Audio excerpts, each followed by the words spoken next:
All right, welcome back to Morning Live. In studio right now, I'm joined by Mrs.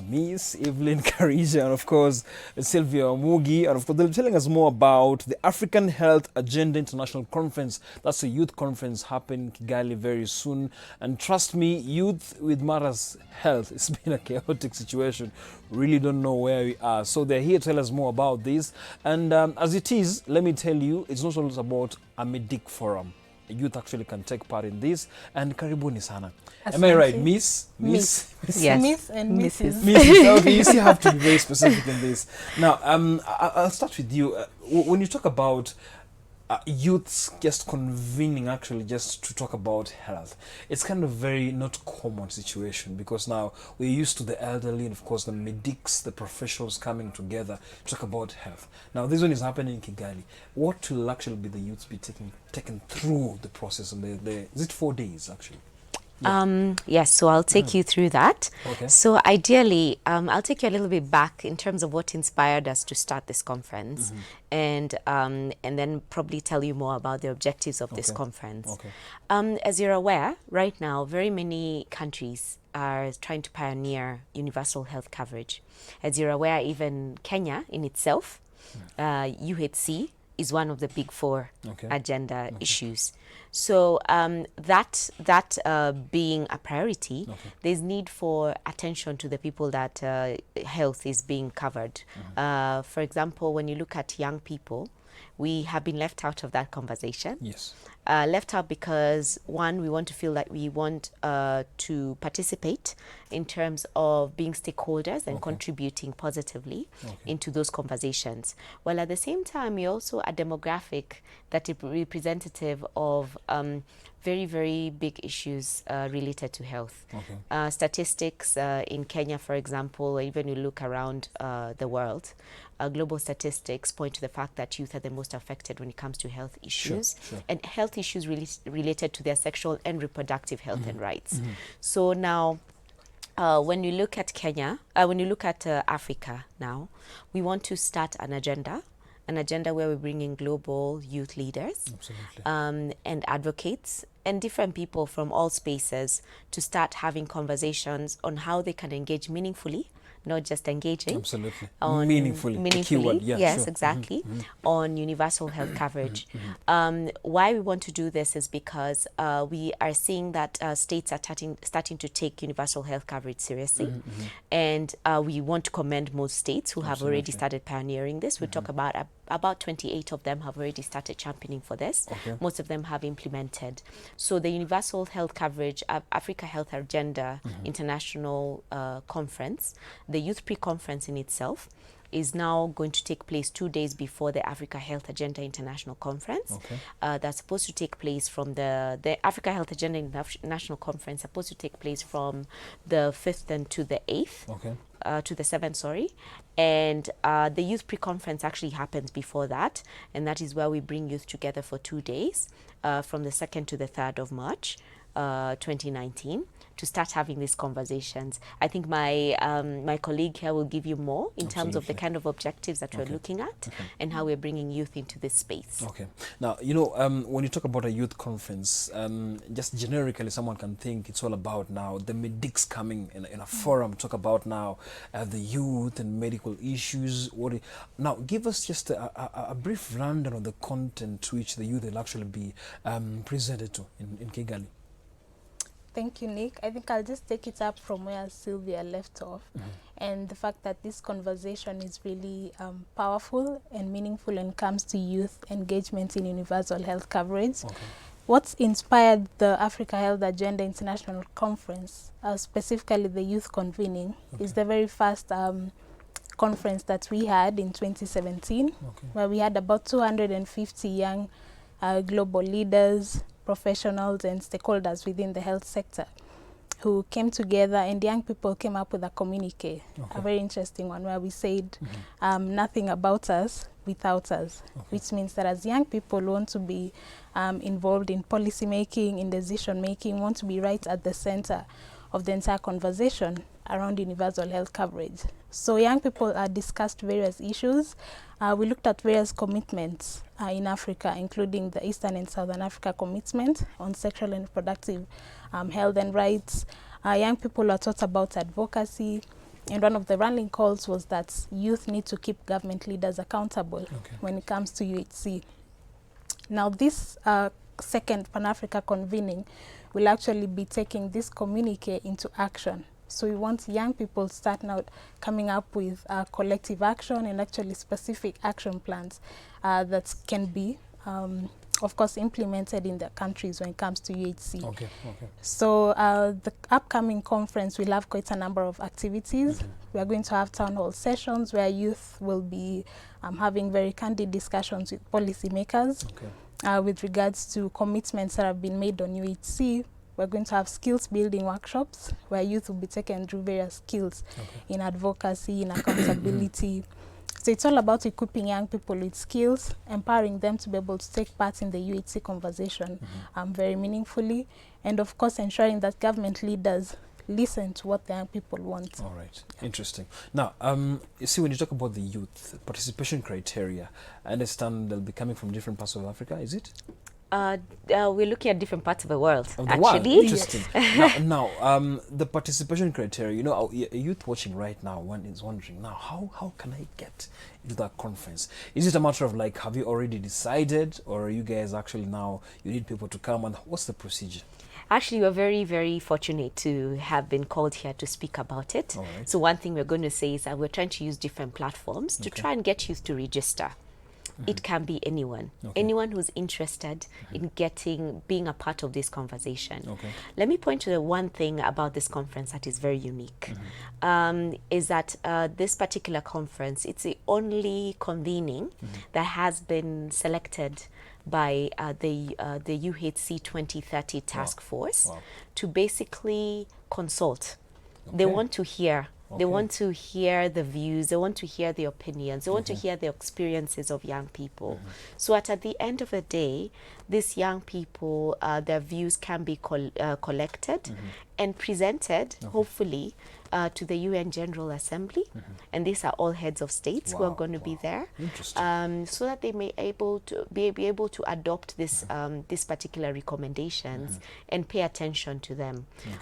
So these kind of forums are very unique. Each of these conferences, most of the time, have their uniqueness. And one thing that we're trying to say is very, very important for young people right now is that if you cannot get on this particular conversation, then it might be a bit restrictive for you to get in anywhere else, where we are bringing young people to actually speak about universal health coverage and speak about it in terms of also trying to understand it. We also understand there's a big gap. A big one. I cannot try to tell you that, let's start talking about UHC. It's true. And sometimes we are lost in this whole conversation of, you know, people have this kind of talk, the elites are sort of engaged on a very high level. So most young people might be like, this is not something for me. Now, how can this youth actually now be part of this? Exactly. And this is what this pre-conference is offering. We are offering a chance to sort of train young people on UHC and also train them further in terms of how to engage. But then if you would want to be part of it, when you go online to www.ahike.org/youth. Can you just repeat that again? www.ahike.org and then /youth, you will basically get on there. And one basic step you're looking at is joining a movement.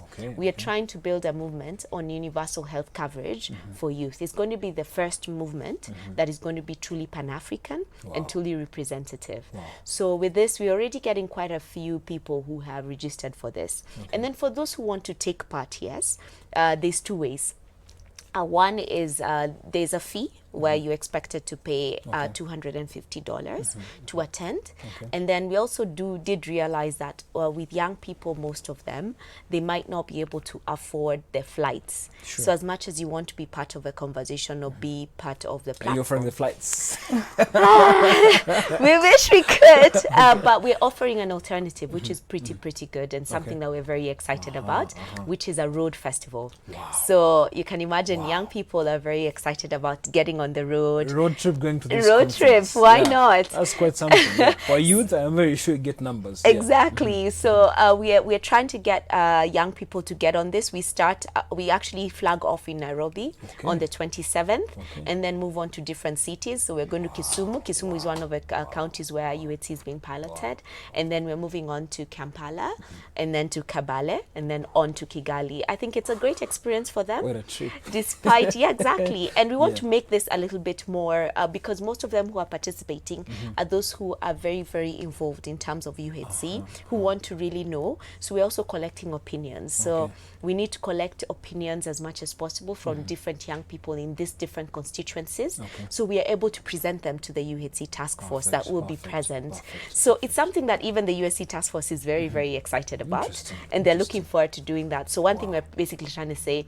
it's not going to cost much to get on a bus instead. Okay. Enjoy a whole trip all the way from the 27th, and you're back on the 7th. So it's a long, good trip. It's a long trip. Interesting. And then basically, yeah, you come back, but this will be presented, and you'll be one of the people. For those young people who want to participate, they will have their signatures or their voices heard.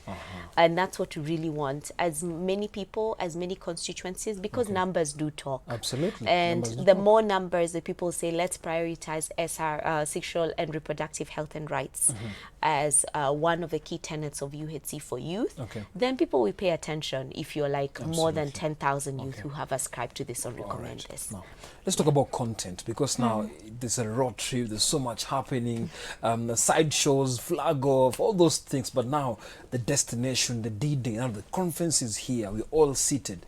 Talking about the content, because that's the core business. That's why we're there. When you forget about the road trips and everything, yes, that's the route towards Kigali. Yeah. But yes, now the content, what will the youth be taken through now for the 2 days now? It's interesting that you asked that, and I think it's also what Sylvia alluded to, that people need to understand what universal health coverage is all about. So youth will actually get to demystify this big animal Okay. known as UHC, and basically just to understand that universal health coverage for countries is not just about health insurance. Okay. Like in Kenya, people will think it's NHIF. It's not that. So we want young people to, and even governments, to understand that UHC is all about first ensuring that individuals access the services that they need, quality health services, without having to suffer any financial hardships. Okay. So we want young people to be able to understand these concepts, and more so to be able to understand how do they need to keep government leaders accountable Okay. to any commitments that they have made in UHC. The other interesting thing about UHC that you need to understand is that it's a very political process. Actually, achieving and expanding UHC is all Okay. about who has the power, who has the voice Okay. to actually identify health priorities in countries, and who invests, who allocates resources. So we want young people to be able to identify these key stakeholders, who holds the power, who makes decisions, Okay. so that then they can come up with action plans and know when it comes to advocacy, who should we target to ensure that in each and every country, then people are achieving UHC. Okay. The other thing, of course, is ensuring that no one is left behind. It's about ensuring that young people from in all their diversity, young people from marginalized regions, young people living with disabilities, young people from key populations have a say when it comes to UHC. Okay. So we want young people to be able to understand this whole process, how they can take part, how they can keep government leaders accountable. So as I said previously, we're going to have skills building sessions where technical people actually take young people through these processes. And then for them to be able to put their skills into practice, then Okay. they're going to have sessions with actual policy makers. So for example, like the regional director of WHO will be Okay. there. So young people will get to engage with them and ask them questions, ask them what they've been able to do when it comes to UHC. So that by Okay. the end of the 2 days, then we'll have come up with this position paper that Sylvia mentioned. Okay. So we want young people to be able to give specific recommendations that are going to be presented at the UN high-level meeting. All right.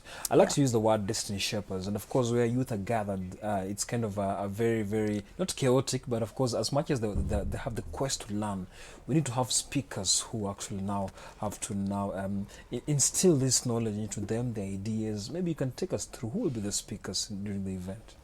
It's very interesting, as Evelyn pointed out. The WHO director will be there. Wow. They're very big speakers, especially the Minister of Health in Uganda is also in Rwanda. Sorry, is also taking part.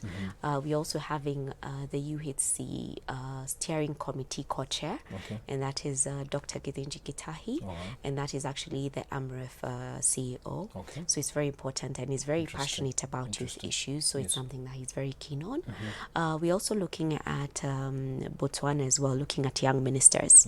The young minister from Botswana, who's I think 32 years old. Wow. We're looking 32. 32 years. So those kind of sessions. We're also having a TED Talk style sort of conversation from different people, where we are having different speakers who have ideas or who have done one thing or the other in terms of impacting the society are going to be staged. And the beauty about it is that all the speakers have been profiled and on our website, and they're available. I think we have more than 12 speakers who are going to be participating. And then the other thing is not just for us as Y Act Youth in Action. We're not the only ones who are going to do the skills building. It's a partnership, sort of. It's a collaboration, and we're working together with different organizations, the big wigs who are actually involved. All right. Who are they? We're talking about UNFPA. We're going to have IPAS as well, Africa Alliance. We're going to be having, I think, WHO to a certain extent. The skills building is also going to be done by CSA. NAYA, NAYA. So we are looking at different organizations, and also the Children Investment Foundation. So those are also key players. And so there's a lot of interest specifically in this conference, and it's something we're really excited about, because at least we're not going to have boredom. And at least we're going to be talking about very, very useful things. So that's one thing we're saying, different players are interested. So how do we get youth really ignited for this? Absolutely. And again, it's a first one ever. So actually taking that step of courage to actually bring together more than 300 youth advocates is not easy. It's not easy.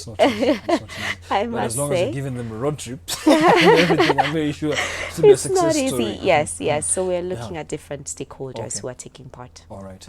So simply, this will boil down to be kind of as far as it's a conference, it will also be used as a research also, because now this is a platform where now people will be talking, especially the youth will be talking about now the predicaments, the issues on the grounds. Now, as we wind up, maybe you can tell us the impact of such a conference to the youths actually in the world.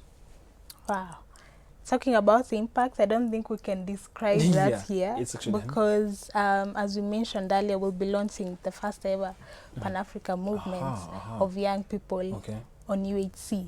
So what you're looking forward to have actually, So that's collective action and getting young people across the region to have a common voice on universal health coverage.